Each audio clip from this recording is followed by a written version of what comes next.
Lucas found the notebook in the library's darkest corner, its pages filled with equations that moved. Want to know what happens next? Too late, you've already started watching. 3 days later, his fingers were broken, his lips stitched shut with numbers, and his last scream wasn't human, just another unsolved problem. Blackwood Academy was a name synonymous with academic excellence and unyielding discipline. Nestled in the mist-covered highlands, the sprawling campus stood as a fortress of knowledge, attracting some of the brightest young minds from across the country and even internationally. For decades, the academy had cultivated an environment where intellectual curiosity was matched only by the intensity of its academic demands. From the moment students arrived, they were immersed in a culture of rigorous scholarship. The curriculum was famously challenging, designed not just to impart knowledge but to push students beyond their limits. Subjects spanned from classical literature and advanced mathematics to emerging fields like quantum computing and bioinformatics. Each term, students faced an unrelenting barrage of tests, essays, and projects that required both critical thinking and creativity. One of the Academy's cornerstones was its advanced placement program, which boasted a 98% pass rate, with many students scoring in the top percentile nationally. The science department, led by a former Nobel laureate, encouraged students to engage in hands-on research. Year after year, Blackwood students swept national science fairs, presenting innovations ranging from sustainable energy solutions to pioneering work in genetic therapies. Their robotics team had won the regional championship 5 years running, a testament to the school's emphasis on STEM excellence. The humanities were equally formidable. Students regularly competed in statewide debates, literary competitions, and history olympiads, often dominating the podium. The English department was renowned for its rigorous seminar discussions, where students dissected texts from Shakespeare to Toni Morrison, learning not only interpretation but also the art of persuasive argumentation. Many graduates of the Academy went on to publish in respected journals or win scholarships to Ivy League universities. Beyond academics, the Academy was deeply invested in extracurricular activities that nurtured leadership and character. The Student Council was not a mere formality but a dynamic body that coordinated community service projects, academic symposiums, and cultural events. Blackwood's Model United Nations Club consistently ranked in the top 10 nationally, producing young diplomats who excelled in negotiation and international relations. What set Blackwood apart was not just the intensity of its academic regimen, but the results it yielded. Each year, over 90% of Blackwood seniors matriculated into top-tier universities. Alumni frequently returned to speak on campus, sharing tales of success in fields as diverse as law, medicine, entrepreneurship, and the arts.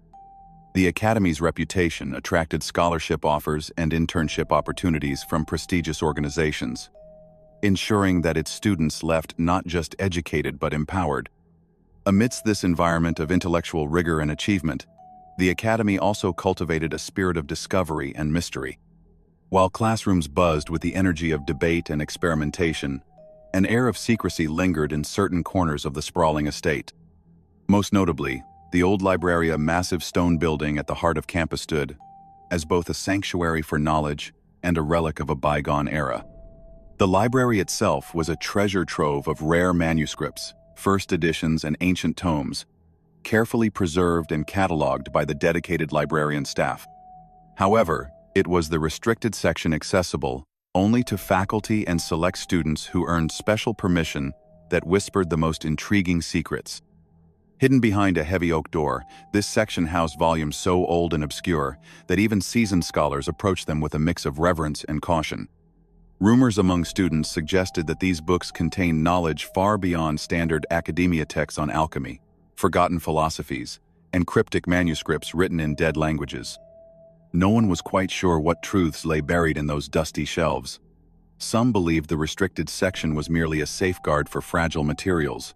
Others whispered of arcane rituals and ancient powers documented within. No student, regardless of their academic standing or achievements, had ever ventured into that forbidden wing without express permission, and even then, always under strict supervision. The few who had glimpsed its contents returned with stories tinged with awe and unease, but none dared to share the full details. As Blackwood Academy continued to produce outstanding scholars, athletes, and leaders, The old library remained a silent sentinel of secrets, reminding everyone that no matter how much one learned, there were always mysteries waiting to be uncovered, some of which could change everything the students thought they knew. Lucas Mercer, a quiet but brilliant senior, was researching advanced calculus when he stumbled upon a hidden compartment behind a loose shelf. Inside was a leather-bound notebook, its pages yellowed with age. The first page bore a single inscription in faded ink: "Solve me if you dare." Curious, Lucas flipped through the notebook. It was filled with complex equations, some recognizable, others completely alien. At the bottom of each page was a note: "Incomplete. Try again." That night, Lucas attempted the first problem. The numbers seemed to shift as he worked, the solution always just out of reach. He stayed up until dawn, fingers smudged with ink, eyes bloodshot. When his roommate Ethan woke up, he found Lucas still scribbling, muttering numbers under his breath. "Lucas, you okay?" Ethan asked. Lucas didn't respond. His pencil snapped from pressure, but he grabbed another, writing faster. By breakfast, Lucas wasn't in the dining hall.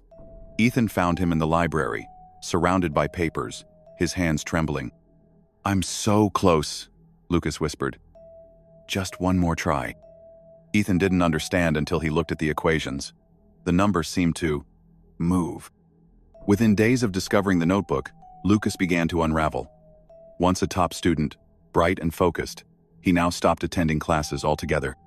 His friends noticed his once impeccable uniform hanging off him, wrinkled and stained with ink-dark, fresh blotches that seemed to spread like shadows. His eyes were sunken, rimmed with a dull blue that no amount of sleep could erase, though he barely slept anymore. Instead, Lucas survived on stolen snacks from the cafeteria, crumbled cookies shoved into pockets, half-empty juice cartons left abandoned on library tables. Teachers scolded him in hushed, urgent tones, but he didn't respond. His mind was elsewhere, locked tightly onto the notebook, a battered, leather-bound volume filled with strange symbols and equations that seemed to pulse with a life of their own. The notebook was his obsession, his torment, and his only anchor.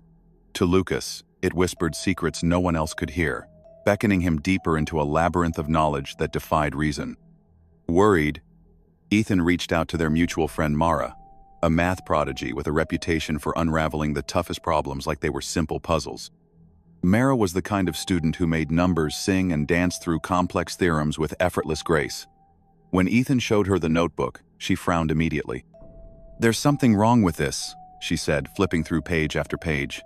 Her voice was low, almost a whisper, as if afraid to disturb the strange energy radiating from the book.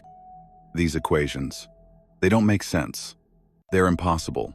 Not just hard impossible." Mara's fingers trembled as she traced a line of symbols that shimmered faintly under the dim library lights. Then, without warning, her hand shot out, grabbing a pen from the desk. "Wait, Mara!" Ethan's voice cracked as he tried to stop her. But she was already lost, eyes glazed with something unnatural as she began to scribble, trying to solve the equations. Hours passed. The library's ancient clock chimed midnight, but Mara stayed, seemingly oblivious to time. Lucas appeared beside her, whispering fragments of cryptic phrases from the notebook. Their voices blended into an eerie harmony, as if they were chanting an incantation in mathematical form.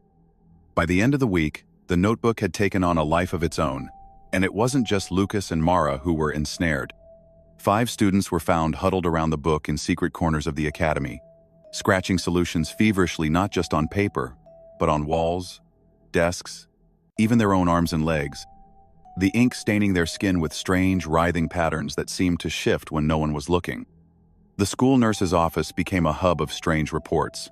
Students refused to eat, their eyes distant and unblinking. Some spoke only in numbers and equations, their voices monotone and mechanical, like a broken machine reciting a code no one could decipher. Others reported hearing whispers when alone, strange humming noises that made their skin crawl. Late one night, Ethan caught a glimpse of the restricted section of the library flickering with faint, ghostly light, even though the librarian had locked it tight.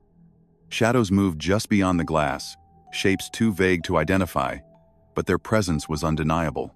A cold chill ran down his spine.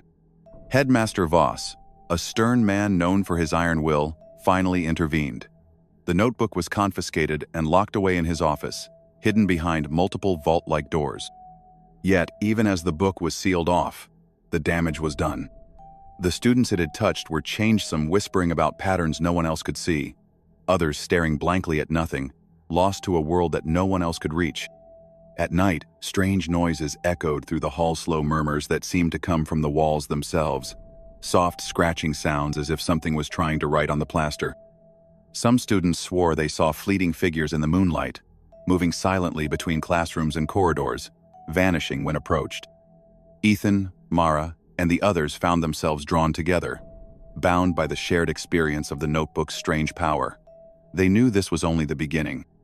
Whatever secrets the notebook held were far from ordinary academic puzzles. They were a door to something older, darker, and far more dangerous than they could imagine. And somewhere, in the deepest shadows of Blackwood Academy's ancient halls, that door was beginning to creak open. Lucas was found in the library at 3 a.m., his fingers bleeding from writing. When teachers tried to pull him away, he screamed, "I have to finish it!" The school was in chaos. Students who had touched the notebook were quarantined in the infirmary, but they kept solving invisible problems in the air, their whispers forming a chorus of numbers. The staff couldn't stop them. They'd rip out IVs to write with their own blood. Ethan, desperate, broke into the headmaster's office to destroy the notebook. But when he opened it, the pages were blank except for one line. "You should have solved me when you had the chance." That night, Lucas escaped the infirmary. He was found in the math wing, his body curled around a chalkboard covered in frantic scribbles. His fingers were broken, his nails torn off from scratching equations into the wood. His last words were a whisper. "It's almost complete." And the school shut down. Parents pulled their children out, rumors spreading of a math curse, but the notebook remained. Ethan was the last one left. The others had either disappeared, been sent home, or simply vanished into the shadows of Blackwood Academy's mysterious depths. Mara had been the first to slip away, her brilliant mind, consumed by the notebook's impossible mathematics until she was no longer herself. Lucas, once vibrant and curious, was now a ghost of a boy, silent and withdrawn. The nurse's office emptied out, the strange cases piling up like unsolved riddles. Headmaster Voss tightened security, but the notebook's influence could not be contained. Yet Ethan somehow remained. He was no longer just a student. He was a keeper of secrets, drawn inexorably to the heart of the mystery. Late one stormy night, when the academy was wrapped in darkness and the wind howled like a mourning spirit through the towering trees, Ethan found himself standing before the old library once more.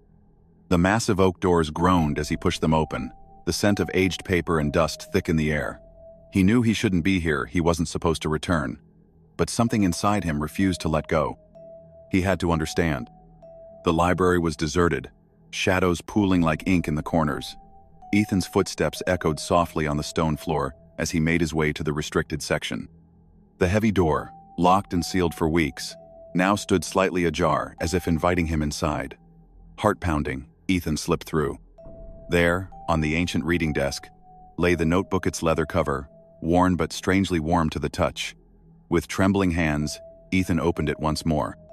This time, the pages were different. The chaotic scribbles and fractured symbols had aligned into a single, coherent sequence. The impossible equations had formed a solution, a map of numbers and signs that seemed to pulse with a life of their own.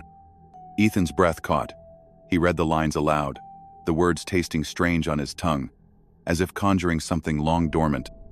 As he spoke, the air around him thickened. The walls seemed to breathe, pulsing softly like a living heart. Shadows lengthened and twisted, stretching out across the floor and ceiling, reaching towards him. The temperature dropped until his breath fogged in the stale air. Then, silence deep. Absolute. For a moment, nothing moved.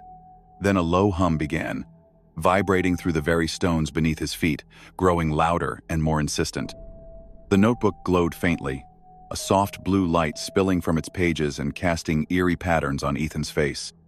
Suddenly, the equations rearranged themselves before his eyes, rewriting and rewriting until the final line appeared, scrawled in fresh ink, unlike any he had seen before.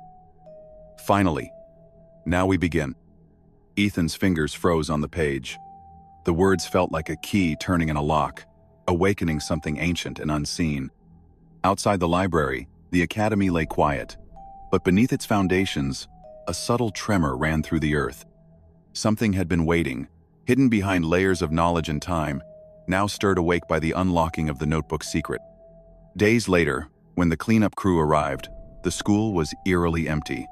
The halls smelled of dust and neglect, as if the life had been drained from the very walls. In the library, they found Ethan. He sat at the reading desk, eyes wide open, a fixed smile carved across his face. His skin was pale, almost translucent, and his uniform hung loosely on his frame. The notebook lay before him, its pages filled with perfect, completed equations, each one glowing faintly, as if still alive. No one could explain what had happened. The headmaster had disappeared without a trace, the other students gone. And Ethan, the last witness, was now a silent sentinel frozen in place. Some whispered that Ethan had crossed a threshold no human was meant to cross, that the notebook was more than just a book, it was a doorway. A bridge between realities, between dimensions of thought and existence. Late at night, caretakers reported strange phenomena, faint whispers echoing through the empty library, lights flickering without cause, shadows moving just beyond the edge of vision. The notebook's glow could sometimes be seen beneath the locked glass case where it was stored, pulsing like a heartbeat. Rumors spread among the remaining students and staff. Some said the equations held the blueprint of an ancient cosmic power, a formula to unlock hidden realms of knowledge and influence. Others believed the notebook was a trap, designed to ensnare the curious and the brilliant, feeding on their minds to awaken something slumbering beneath the academy. Ethan's frozen smile became a haunting symbol, a warning etched into the school's history. The message beneath the final equation, "Now we begin," was not just a cryptic note. It was a promise, a summons, and the truth was clear to those who dared to listen. The story of Blackwood Academy was far from over. The real lesson had only just begun. Somewhere in the shadows, the book waited, its secrets growing darker, its pull growing stronger, ready to claim the next mind, brave enough to seek the impossible. The authorities boarded up Blackwood Academy, but the notebook was never found. Some say it's still waiting, hidden in the ruins, its blank pages hungry for another hand to pick it up. And if you listen closely on quiet nights, you can still hear the whispers of the students who tried to solve it, their voices nothing but numbers now, trapped in an equation with no end. Always remember, some knowledge should stay buried. Curiosity is human, but not all secrets are meant to be uncovered. Obsession destroys. The pursuit of an impossible answer can cost more than just your sanity. Evil doesn't need a monster. Sometimes, the most terrifying things aren't ghosts or demons, they're ideas that consume you from within. Run when the numbers move. If the math starts watching you back, it's already too late. Final warning: if you ever find a notebook where the ink never dries, close it, burn it, forget it.